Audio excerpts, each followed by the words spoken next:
La derrota de Roma ante las tribus germánicas en el año 9 después de Cristo acabó con su concepto de superioridad moral. Lo que Roma denominaba civilización, sus vecinos lo llamaban tiranía. Fue una lección que los romanos parecían condenados a aprender de nuevo. En el siglo I después de Cristo, los romanos encontraron una tierra legendaria que estaba más allá de sus fronteras, Britania. Poblada por densos bosques y habitada por salvajes, la nueva tierra fascinó y aterrorizó a los romanos.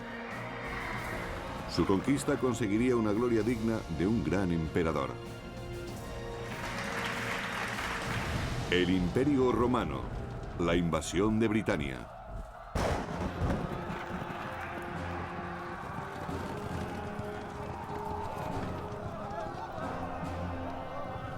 Durante 6 siglos, el Imperio Romano dominó el mundo antiguo. En el siglo IV después de Cristo, Roma se extendía desde Arabia hasta la costa del Mar del Norte. Donde llegaba su alcance, Roma seducía a sus enemigos con el comercio y el lujo, y empleaba con mano de hierro al ejército más disciplinado jamás conocido. Los romanos creían que llevaban la civilización a lugares remotos. Estaban orgullosos de su gobierno, que era su auténtica fuerza, y creían que Júpiter era la fuente de su poder. Los romanos creían que los dioses otorgaban su poder al emperador, aunque no todos lo merecían. En el año 41 después de Cristo, el emperador Calígula hizo estremecer a Roma. Calígula parecía un niño consentido y puede que además padeciera alguna enfermedad mental. Se cuenta como ejemplo que nombró cónsul a su caballo y que si construía puentes era solo para que él pasara con su carro sobre ellos. Hacía cosas muy extrañas para demostrar su poder. Muchos de los que le rodeaban empezaron a sentirse en peligro. El emperador era excesivamente inestable y paranoico. Por decirlo claro, estaba totalmente loco. Miembros de la Guardia Pretoriana, una milicia de élite, decidieron que Calígula debía morir antes de que se volviera contra ellos. Y una tarde, actuaron.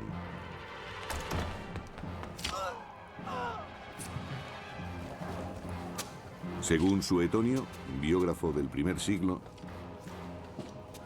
Calígula se retorcía y gritaba: «Todavía estoy vivo», pero enseguida se oyó decir: «Acuchilladlo otra vez». Murió víctima de otras 30 puñaladas. Fue un momento crucial en el que por primera vez se demostró duramente que los militares sostenían al emperador. Sería la Guardia Pretoriana la que elegiría al nuevo emperador. Pronto encontraron a su nuevo candidato, el tío de Calígula, Claudio, una persona débil y por lo tanto fácil de controlar. Babeaba, tartamudeaba y tenía tics nerviosos. Es posible que la única razón de su supervivencia fuera que nadie le tomaba en serio. Seguros de su elección, los pretorianos proclamaron a Claudio emperador del mayor país del mundo. De niño, sus mayores decidieron que no recibiría formación administrativa ni militar.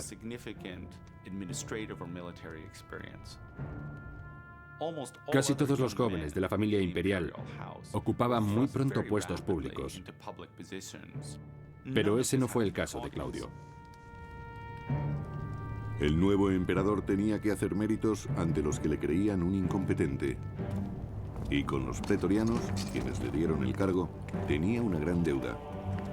Había una solución para solventar ambas deficiencias: una guerra. Honor y botín para los soldados, prestigio y dignidad para el emperador victorioso.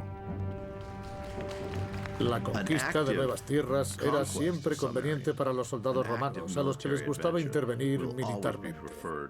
De acuerdo con su educación, preferían entrar en combate para dar lo mejor de sí, en lugar de permanecer inactivos. Cuanto más espectacular es la conquista, mejor es el resultado. Pero, ¿a dónde ir? La respuesta del emperador Claudio fue tan atrevida como inesperada: Britania, la bravía y remota isla que había derrotado a Julio César hacía casi 100 años. El hombre que la conquistase lograría más fama que el mismo César. Para dirigir la expedición, Claudio eligió a Plaucio, famoso senador y jefe militar. Condujo 4 legiones por una tierra peligrosa en la que los soldados se sentían inquietos y temerosos.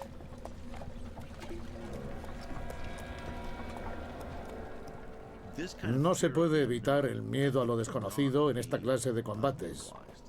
Existía el temor entre los soldados de que al otro lado del canal tuvieran un arma desconocida que acabase con todos ellos sin poder hacerle frente.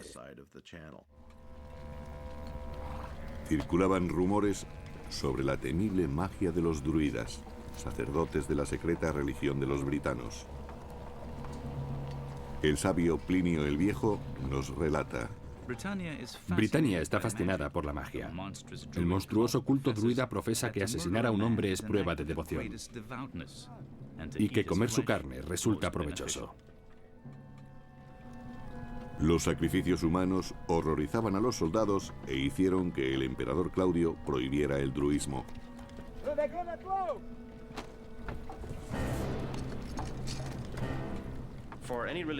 Si un culto religioso era prohibido, se debía a que sus prácticas repugnaban a los romanos.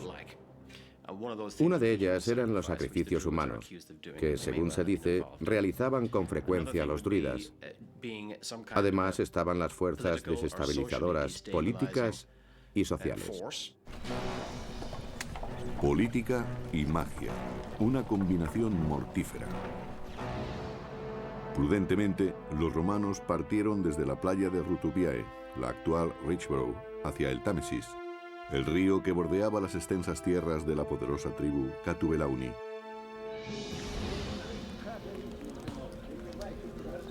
Experto en los misterios druidas, Caracato, príncipe de los Catubelauni, no llevaba coraza. Confiaba plenamente en el poder mágico de su pintura de guerra. Según parece, Carataco fue instruido en el arte de la magia por los druidas durante mucho tiempo, aproximadamente unos 20 años, para que aprendiera a leer los textos, poemas y oraciones de la magia. Los magos druidas capitanearon la rebelión contra Roma. Iban libremente de una tribu a otra pasando información del enemigo y reclutando nuevos guerreros. Los druidas no eran intermediarios entre la gente y los dioses, sino jueces y líderes, personas con las que había que contar. Ellos hacían sentir su poder en casi todos los aspectos de la sociedad celta. Togodumnus, hermano de Carataco y caudillo del reino vecino, apoyó la resistencia con sus soldados. Combinando sus fuerzas, se enfrentaron con suprema confianza a los romanos.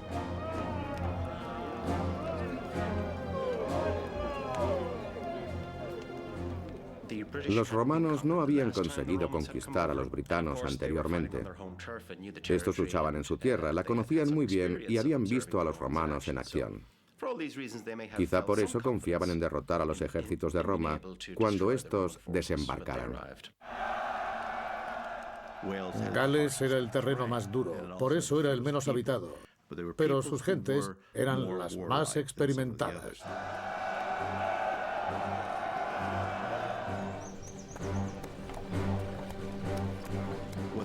Los soldados estaban acostumbrados a combatir en formaciones muy largas, flanqueados por tropas auxiliares. Combatían a campo abierto y les funcionaba. Tuvieron éxito en África del Norte, en Oriente Medio y en las Galias, pero no les fue tan bien en Germania, y desde luego no consiguieron buenos resultados en Britania. De acuerdo con Dio, historiador del III siglo, los bárbaros se refugiaban en los pantanos y en los bosques a la espera de que los invasores se desgastaran con intentos fallidos. Sabían dónde estaba la tierra firme y los accesos de su región. Los esfuerzos por perseguirlos no tenían éxito. La estrategia inicial de los britanos contra los romanos fue muy buena. Permitieron que desembarcaran sin presentarles resistencia y luego los atrajeron hacia el interior para atraparlos en lugares de los que no podían escapar. Los britanos atacaban con astucia y de manera salvaje.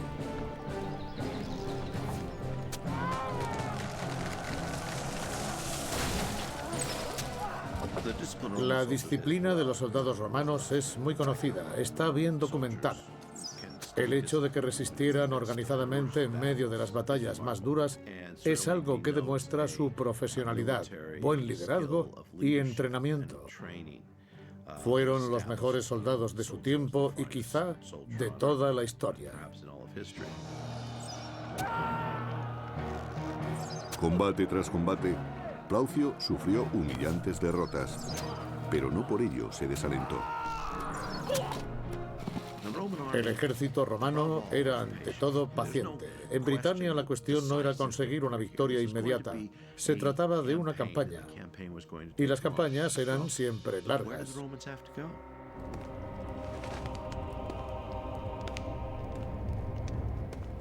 En Roma, el emperador Claudio se preparaba para realizar su propia invasión de Britania. Quería ocuparse personalmente de su rendición. Y por primera vez en su vida, llevaría vestimenta militar. Necesitaba prestigio militar. Para ser el centro de la atención pública en Roma, había que ser un militar de éxito y conseguir alguna victoria, preferentemente sobre algún ejército extranjero.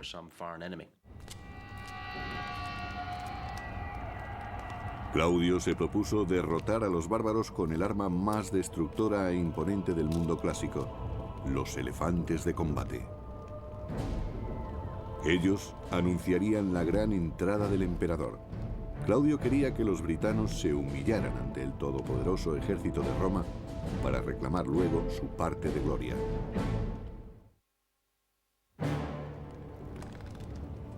En el año 43 después de Cristo, el emperador Claudio se prepara para conquistar Britania y envía al general Plaucio y a 4 legiones para abrirle el camino. Los romanos fueron engañados por los druidas que los adentraban en territorios hostiles. Plaucio supo encontrar la forma de darle la vuelta a la situación y envió una fuerza especial de provincianos para realizar un ataque sorpresa. El ejército romano se componía de 2 tipos de soldados: los llamados legionarios, que eran ciudadanos romanos, y los auxiliares, que eran reclutados entre las clases populares. Plaucio hizo que las tropas auxiliares cruzaran el Támesis, no porque los legionarios no pudieran hacerlo, sino porque era muy peligroso. Si se corría el riesgo de perder un gran número de soldados, era preferible que fuesen los auxiliares. Como todos los druidas, Carataco y Togodumnus consideraban que el agua era sagrada y que el gran río los protegía de sus enemigos. Sin estar alerta por esta creencia, los romanos cruzaron el río en silencio y sin ser vistos. Averiguaron perfectamente la clase de ejército a la que se iban a enfrentar, su cohesión, qué armaduras llevaban, su forma de actuar. Hicieron de exploradores para conocer mejor al enemigo y averiguar si era numeroso. Tras la investigación, mataron a los caballos de los bárbaros, impidiendo una rápida huida.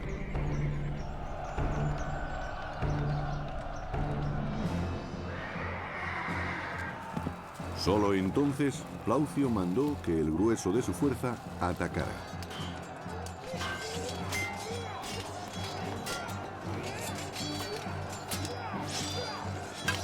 Se luchó cuerpo a cuerpo. Fue un gran combate en el que destacó la fuerza bruta que emplearon los romanos para superar al enemigo, atemorizarlo y perseguirlo cuando trataba de escapar. Al segundo día, la batalla se inclinaba a favor de los romanos. El ejército romano salió triunfante y siguió con fuerzas para combatir de nuevo, mientras que sus enemigos tuvieron que soportar la presión de las pérdidas causadas por Roma.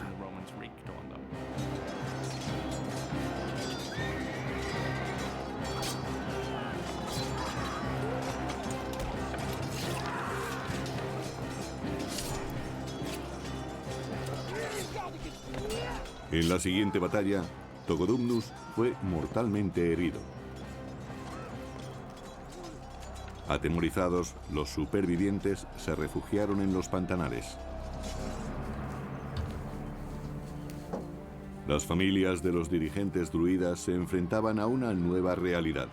La noticia de la catástrofe había sembrado el pánico y el deseo de huir. Carataco debía escapar con su familia o sería humillado y esclavizado por los romanos.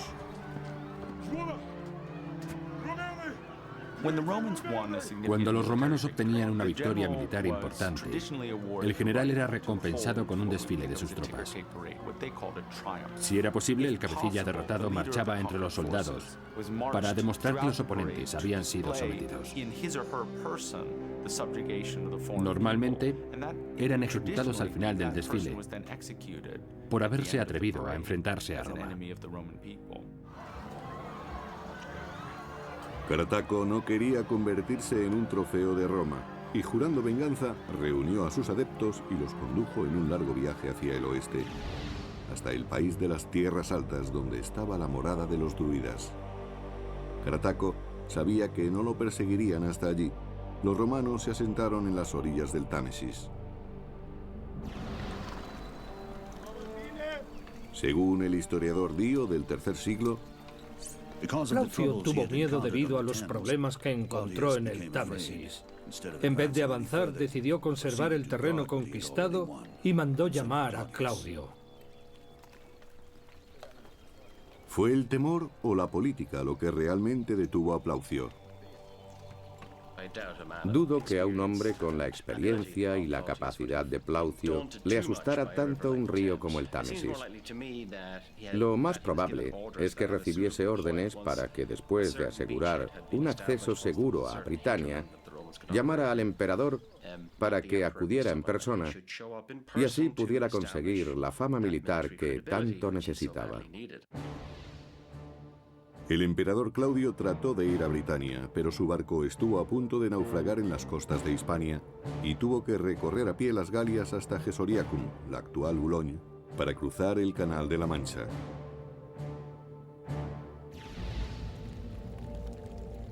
Llegó cuando la campaña militar estaba en sus últimas fases.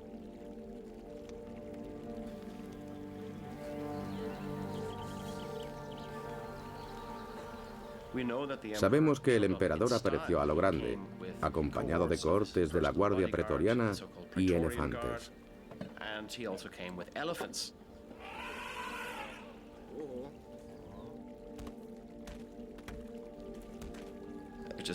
Estos no eran animales nativos de Britania ni de ninguna parte de la Europa occidental. Utilizó a los elefantes para anunciar su presencia. Más tarde, a una distancia segura a retaguardia, debió supervisar el asalto de varias poblaciones. La sorprendente llegada de Claudio, junto a la humillante derrota de Carataco, hizo que muchos britanos prefirieran someterse a combatir. Hoy en día, la idea que tenemos de la libertad y que forma parte de nuestra manera de ser no coincide necesariamente con la del mundo antiguo. Antiguamente, la mayoría de la población se acostumbraba enseguida a un nuevo orden y a un nuevo líder. Los impuestos que anteriormente habían pagado a unos pasaban a ser pagados a otros. No existía una gran diferencia y no les importaba demasiado. Eso era preferible a someterse al pillaje, las violaciones y la destrucción que podría causarles un ejército.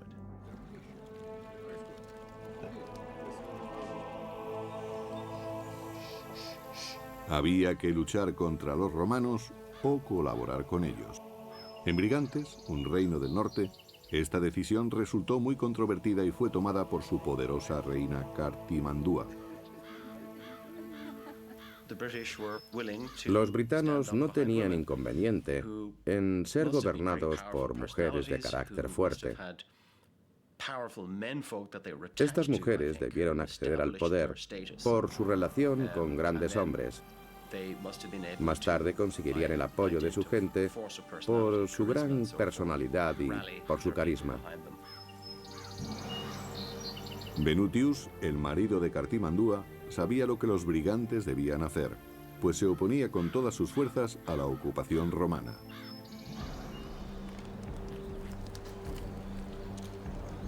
En la región que ahora se conoce como Gales, los más fieros caudillos britanos se aferraban a las tradiciones antiguas y rechazaban enérgicamente el dominio imperial.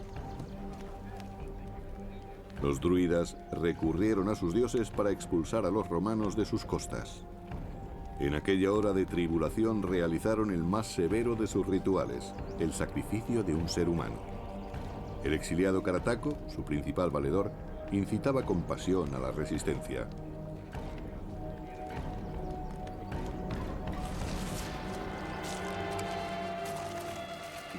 Logró aunar la voluntad de varias tribus muy dispares para resistir al invasor y creó un movimiento contra Roma. Debió ser el britano más carismático de su tiempo, ya que convenció a muchos para que se opusieran a la máquina militar romana. Debía ser muy persuasivo. Unidos por un odio común y por su religión ancestral, los celtas juraron luchar hasta el final.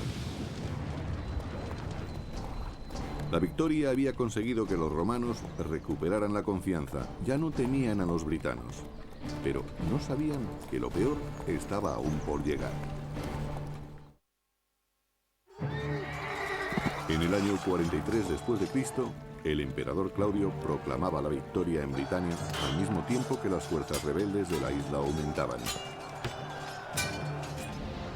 Creó una provincia romana con capital en Camulodunum, la actual Colchester, e hizo alianzas con una docena de reinos.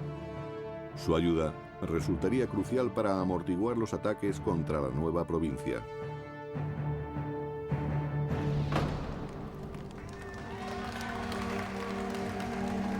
Después de solo 16 días en Britania, Claudio regresó a Roma. Había estado fuera 6 meses, pero contaba con una posición muy diferente, pues regresaba convertido en conquistador.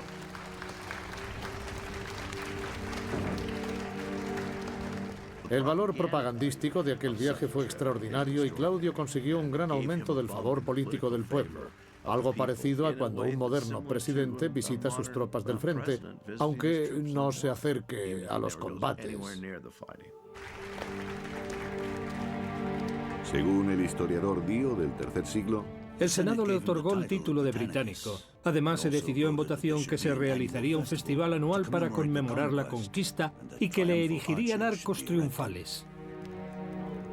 Los grandes arcos llegaron a alcanzar alturas de 20 metros. Se erigió un arco triunfal en su honor, con una inscripción que recordaba sus victorias durante la conquista de Britania. Era un monumento que proclamaba que Claudio era un gran general y un gran conquistador.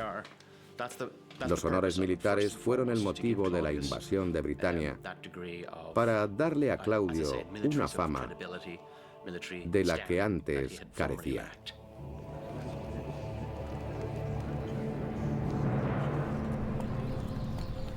Para Plaucio, a quien el emperador había nombrado gobernador de Britania, la celebración fue demasiado prematura.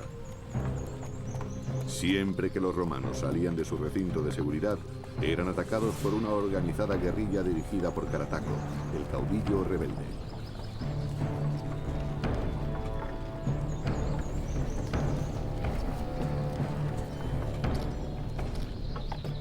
Conocían bien el terreno y los atajos de Britania y se comunicaban por medio de mensajeros.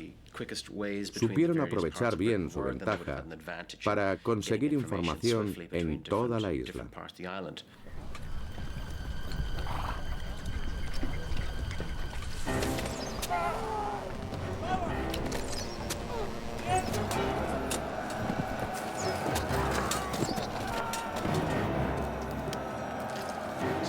Algunas de las mayores emboscadas de la historia se realizaron simplemente arrojando troncos o piedras contra los soldados que marchaban por la falda de una montaña.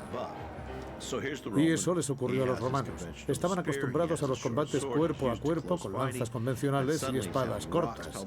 Ahora tenían que enfrentarse a las rocas, lanzas y hachas que les arrojaban. Sus legiones sufrieron grandes pérdidas.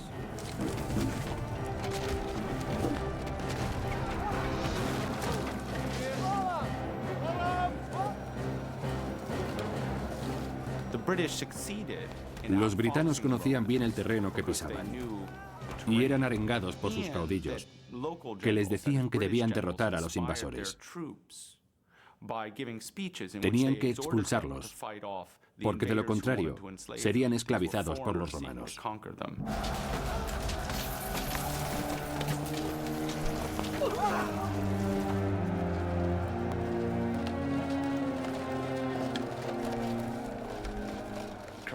Carataco combatió eficazmente mediante guerras de guerrillas, así denominadas actualmente.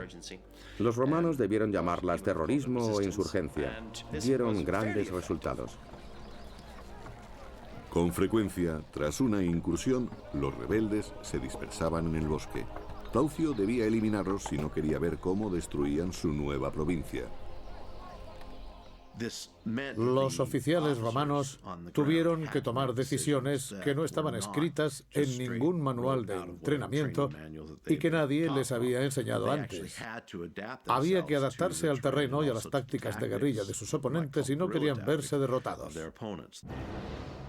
En el año 45 después de Cristo, Plaucio inició una campaña.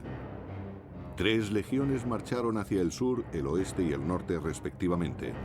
La novena se dirigió hacia la tierra de los brigantes. Los brigantes controlaban el norte, un importante colchón amortiguador contra otros bárbaros. La cooperación con la reina Cartimandúa era fundamental.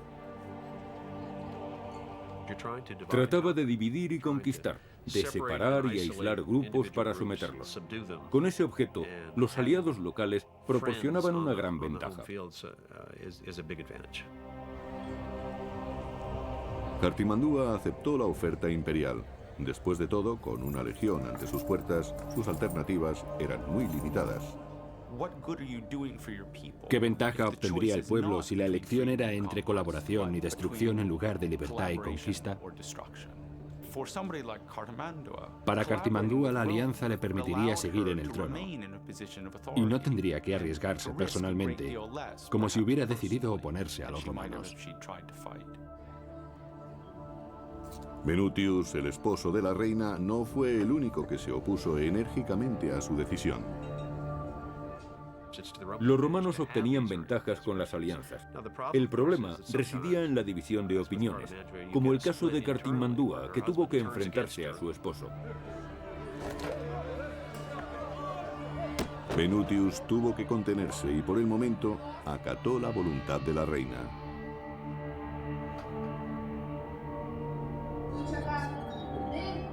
Frustrado, pero decidido, esperó a que la situación cambiara.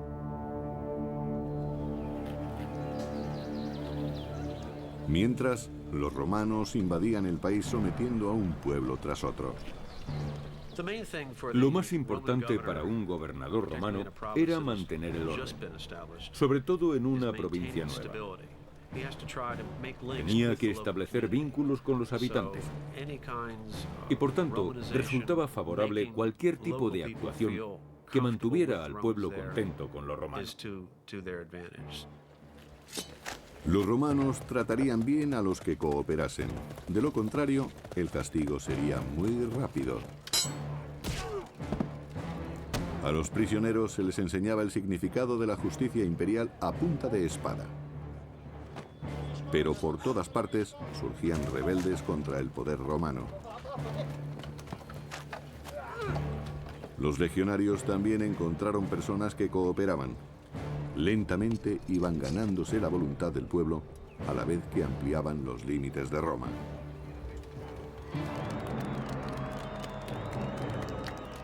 En la política, el general Plaucio se había convertido en un héroe. Tras 4 años, un agradecido Claudio le llamó de vuelta a Roma. Volvió con prisioneros britanos para convertirlos en gladiadores. 4 años era el periodo de mando normal del gobernador y su ejército en una provincia. Luego era sustituido. No convenía que permaneciera demasiado tiempo en el cargo por temor a que sus soldados le tomaran demasiado afecto y quisieran convertirlo en emperador.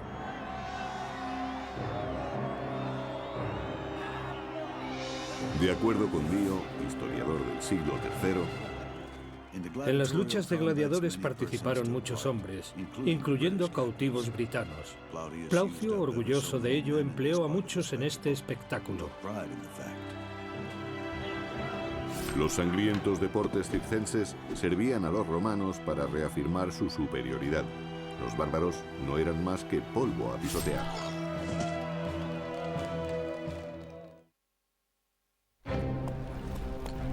En el año 47 después de Cristo, los romanos reclamaron la parte sur de Britania. Algunos caudillos, como la reina Cartimandúa, se sometieron voluntariamente al imperio. Pero otros muchos se resistieron, como el príncipe Carataco. En el proceso de pacificación de un pueblo, hay que trabajar mucho antes de que se pueda retirar al ejército.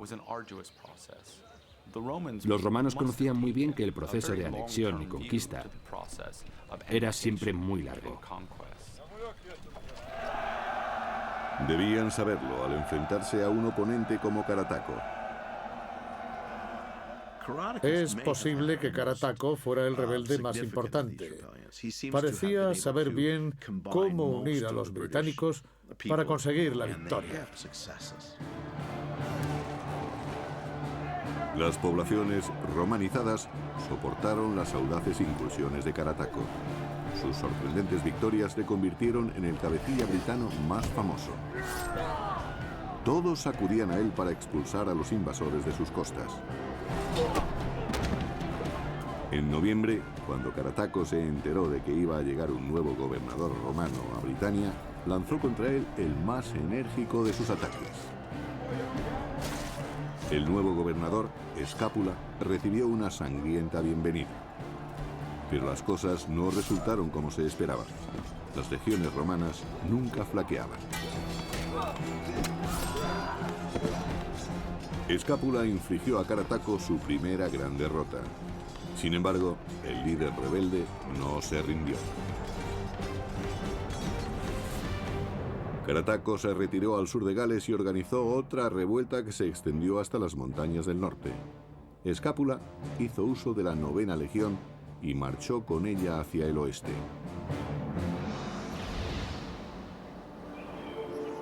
Pero todo lo que encontró fueron mujeres y niños. Los rebeldes habían desaparecido. La rebelión en Gales prosperó, igual que casi todas las rebeliones galesas de principios del periodo moderno, sencillamente porque resultaba difícil encontrar a los rebeldes.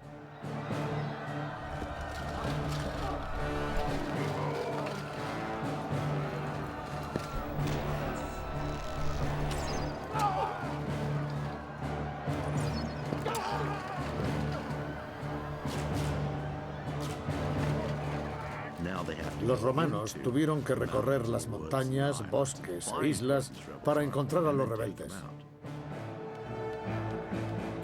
La situación no era muy distinta de la que los soldados americanos se encontraron en Vietnam, donde tuvieron que combatir en la jungla. Habían sido entrenados para combatir en otra parte. Y el enemigo sabía perfectamente cómo confundirse con el paisaje que lo rodeaba. Escápula arrasó los escondites enemigos, destruyó sus poblaciones y presionó con sus ataques. Pero a sus espaldas, una segunda rebelión estaba en marcha. En los bosques de Brigantes, los druidas empezaron a conspirar. Cuando las gentes de Brigantes vieron que los romanos se dirigían a Gales, decidieron aprovechar la oportunidad. Si los romanos estaban ocupados, les causarían problemas a retaguardia, y si los atrapaban entre dos frentes, podían derrotarlos. Para que esta segunda rebelión tuviera éxito, resultaba vital la participación de un noble, Venutius, el marido de la reina Cartimandúa, aliada de Roma. Por supuesto, Venutius, el marido de la reina Cartimandúa, era un personaje relevante que, aunque no por su linaje, quizás fuera el hombre más importante del reino de Brigantes. El desacuerdo con su mujer ofrecía una oportunidad muy interesante a los futuros rebeldes. Los nobles rebeldes hablaron de Venutius y de su lealtad. ¿Quién, después de todo, se beneficiaría más si su mujer, la reina, era depuesta? Pero infravaloraron la astucia de Cartimandúa.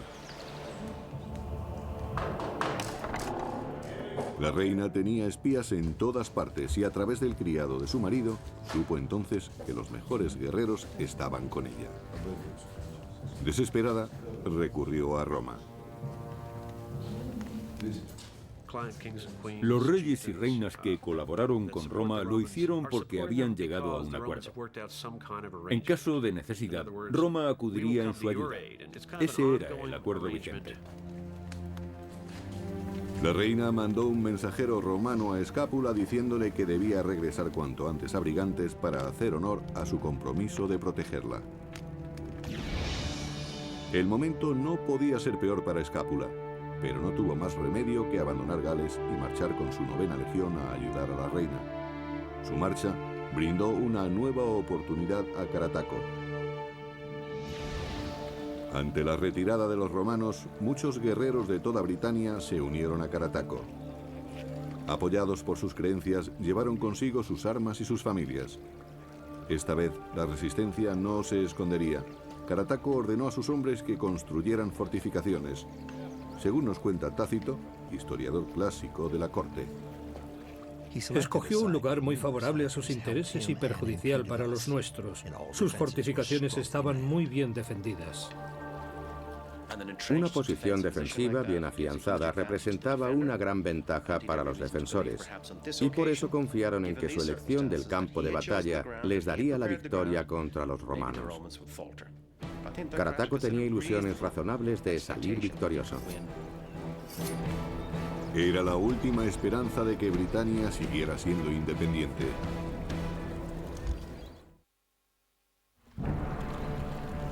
Bajo el mando del emperador Claudio, Roma entró en el 6º año de la dura conquista de Britania. En sentido amplio se tenía el concepto de que el emperador romano era el comandante en jefe del imperio. Era el último responsable del éxito o fracaso obtenido, de cualquier acción que emprendiera el Estado romano. Un caos permanente en Britania podía arrojar una sombra sobre el frágil trono de Claudio.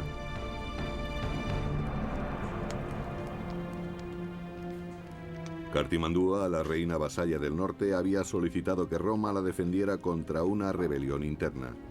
Ella y sus defensores se refugiaron en una fortaleza a la espera de que el general Escápula acudiera en su auxilio.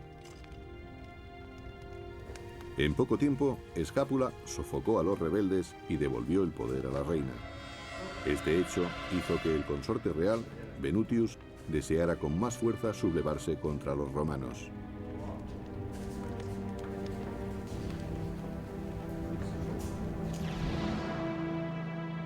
Escápula marchó de nuevo hacia Gales con la 9ª legión. Ansioso por acabar con Carataco, dobló el número de tropas de complemento, ordenando que la 20ª legión fuera también a Camulodunum. En el año 50 después de Cristo, con el honor del imperio sobre sus hombros, Escápula dirigía un ejército con miles de los mejores soldados contra un enemigo muy experimentado y resuelto. Puede que un hombre como Escápula hubiera podido persuadir a Claudio de que se podía aceptar un fallo bajo circunstancias tan particulares. Pero eso conllevaría un riesgo demasiado grave si quería conseguir otro puesto importante en el futuro. El fallo no era posible, pero la victoria no iba a resultar sencilla.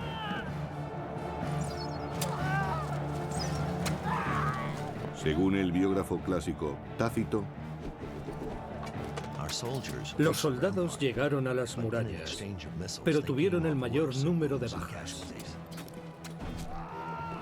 los romanos tuvieron que reagruparse y atacar de nuevo.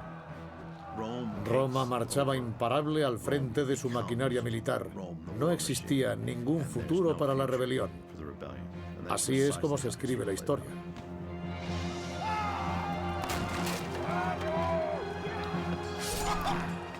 Estaban ansiosos por acabar con los britanos definitivamente.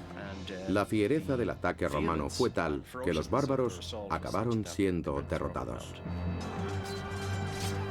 Los que tuvieron más suerte murieron pronto, los demás fueron capturados. A los prisioneros les aguardaba la humillación, la esclavitud y una muerte ritual. Horrorizado, Carataco fue informado de que su mujer estaba entre ellos. Pero Carataco escapó y sorprendentemente llegó hasta el reino de los brigantes, a pesar de que su reina, Cartimandúa, era aliada de Roma.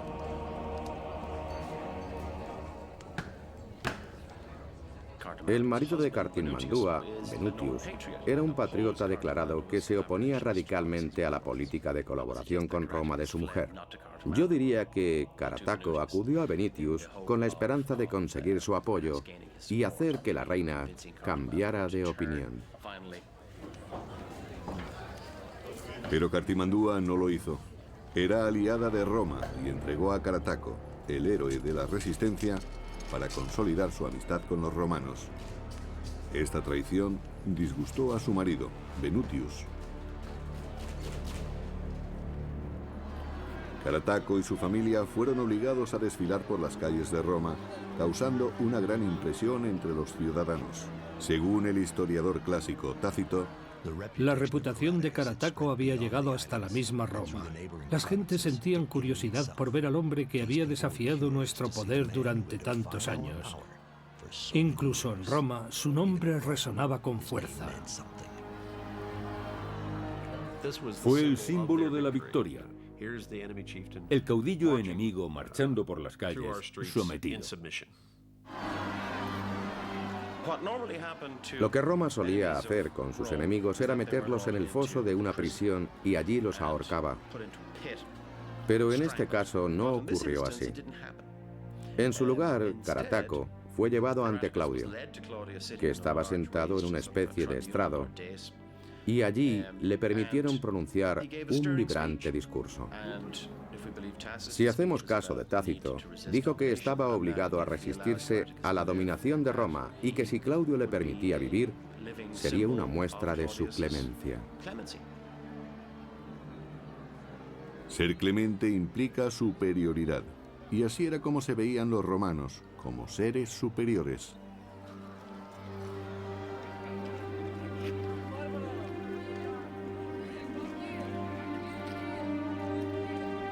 Conmovido por las palabras de Carataco, Claudio concedió el perdón al famoso bárbaro y a su familia. Probablemente se retiró a una villa cerca de Roma, donde viviría el resto de su vida en un confort relativo y, por supuesto, sin libertad. En una jaula de oro. La integración de Carataco había sido completada al fin. La romanización de Britania no fue pacífica. Al cabo de una década surgieron nuevas sublevaciones con Venutius al frente. Incluso un siglo más tarde, algunos pueblos seguían sin ser romanizados.